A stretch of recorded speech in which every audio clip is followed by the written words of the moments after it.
Hello বন্ধুরা, শিক্ষা ক্ষেত্রম চ্যানেলে তোমাদের সবাইকে স্বাগত জানাই। আশা করি তোমরা সবাই খুব ভালো আছো এবং কারকের আগের ভিডিওটা দেখেছো। আজকে আমি তোমাদেরকে শেখাবো কারক চেনার উপায়। আগের দিন তোমাদের যে সিলেবাসে কারক ও বিভক্তি রয়েছে তার মধ্যে কারক কিভাবে তোমরা চিনবে, বিভক্তি কি করে চিনবে, মানে কারক কি, বিভক্তি কি, ভেঙে কিভাবে কি, সবটা তোমাদেরকে বুঝিয়ে দিয়েছিলাম। কটা কারক, কটা বিভক্তি সবই বলে দিয়েছিলাম।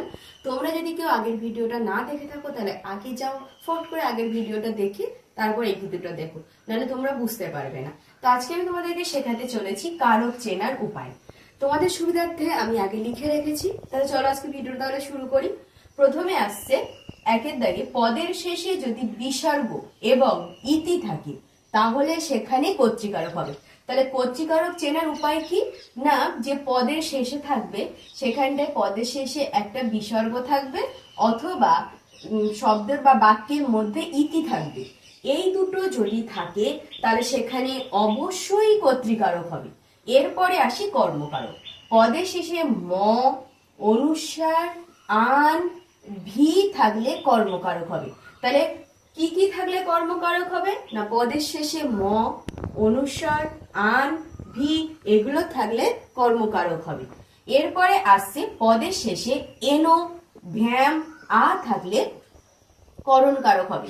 তাহলে করণকারক কিভাবে চিনবে? এনো, ভ্যাম, আ এইগুলো পদের শেষে থাকবে। যেমন যেমন তোমাদেরকে ধরো একটা দেওয়া হয় যে এনো, লেখেনো বা রামেনো এরকম যদি থাকে, এনো বা তোমার লতা ভ্যাম এরকম যদি থাকে তখন সেখানে কি হবে? করণকারক হবে। এরপরে আসছে পদের শেষে আয়, ভ, নম, স্বস্তি, স্বাহা, স্বাধা ইত্যাদি থাকলে নিমিত্তকারক হবে। তাহলে পদের শেষে কি কি থাকবে? আয়, ভ, নম, স্বস্তি, স্বাহা, স্বাধা এগুলো থাকলে কি হবে? নিমিত্তকারক হবে। এরপরে আসছে পদের শেষে আত, আত থাকলে অপাদান কারক হবে। তাহলে অপাদান কারক চেনার উপায় আত। যেমন বৃক্ষাত, বৃক্ষাত পতন্তি পত্র মানে গাছ থেকে পাতা পড়লো। থেকে বাংলায় যদি দেখি আত মানে কি? থেকে, হইতে থেকে। তাহলে এই পদের শেষে আত থাকলে কি হবে? অপাদান কারক হবে। এরপরে আসি পদের শেষে অশ্ব, ইয়, ওকার তার বিসর্গ আর নাম এইগুলো যদি থাকে তাহলে সেখানে সম্বন্ধ পদ বা ষষ্ঠী বিভক্তি হবে। আরেকটা কথা বলে রাখি, কর্তৃকারক বা প্রথমা বিভক্তি হবে। এগুলো থাকলে এখানে কর্মকারকের দ্বিতীয় বিভক্তি হবে। এনো, ভ্যাম, আ থাকলে করণকারকের তৃতীয় বিভক্তি হবে। আয়, ভ্য, নম, স্বস্তি, স্বাহা, স্বাধা এগুলো থাকলে নিমিত্তকারকের চতুর্থী বিভক্তি হবে।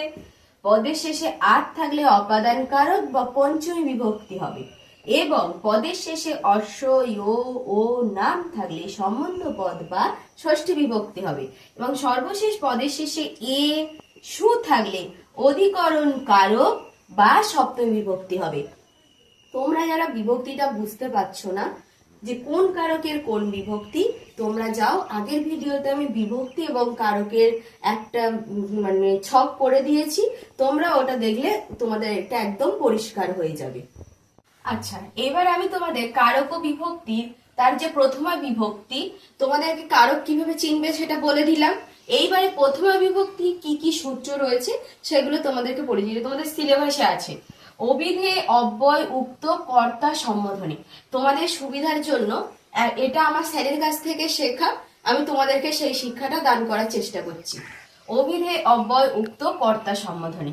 অবিধেয় দেখো পরে ব্যাখ্যা করে লিখে দিয়েছি। অবিধেয় মানে অবিধেয়, অব্যয়, উক্ত, কর্তা মানে একটা, 1 নম্বর, 2 নম্বর, 3, 4, 5। তাহলে প্রথম বিভক্তির মোট কয়টা সূত্র? 5টা সূত্র। অবিধেয়, অব্যয়, উক্ত, কর্তা, সম্বোধনী। তোমরা যদি এর প্রথমগুলো মনে রাখো তাহলে পরের গুলো তোমাদের মনে থেকে যাবে।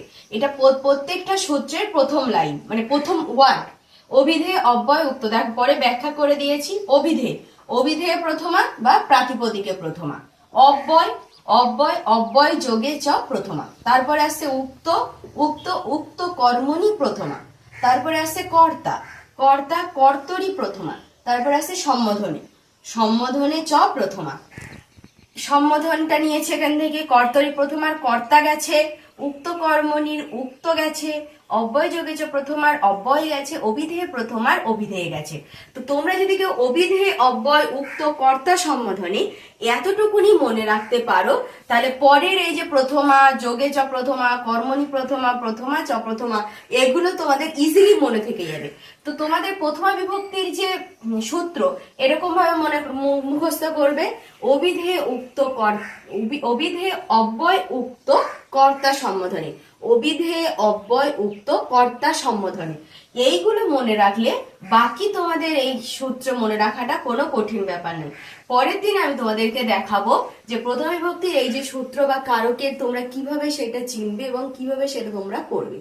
তো আজকে ভিডিওটা এই পর্যন্ত। যদি তোমাদের ভালো লেগে থাকে তাহলে একটা লাইক করে দেবে এবং অবশ্যই চ্যানেলটিকে সাবস্ক্রাইব করে রাখবে।